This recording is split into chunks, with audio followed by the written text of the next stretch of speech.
So you're a senior professional. You have spent so many years in education. According to you, what educational institutions, universities need to do to make sure employability, to improve the employability factor among fresh graduates? I think fundamentally universities and institutions need to rethink. Their responsibility is to prepare people for tomorrow. Mostly, the foundations of the way they teach and what they teach is based on the tenets of yesterday. And I think therefore a complete rethinking is needed. Yesterday is important because the foundations, the strength of confidence comes from achievements of yesterday. However, the real success of tomorrow comes on focusing on tomorrow. And I don't think institutions spend as much time and focus as they ought to in preparing people for tomorrow. And I think that's really the difference that's needed. Sir, will you be able to tell us what are the specific streams you spoke about tomorrow? So what are the specific streams in which the opportunities are lying and therefore institutions need to sort of focus on those streams? I look at it this way.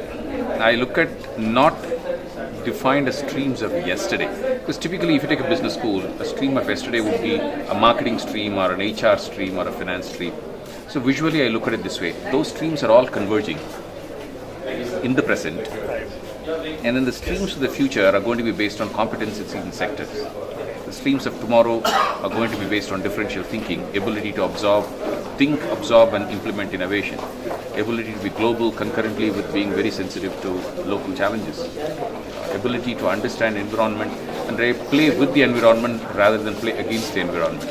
To me, these are all the streams of tomorrow that are going to be critical, and these will translate themselves into perhaps building competencies in students.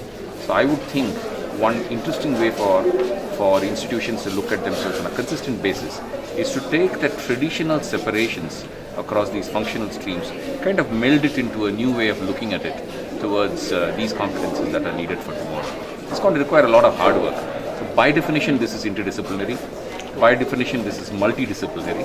And by definition, it's going to focus on an assessment system which is quite different from what universities have been traditionally used. Thank you very much, sir. Thank you.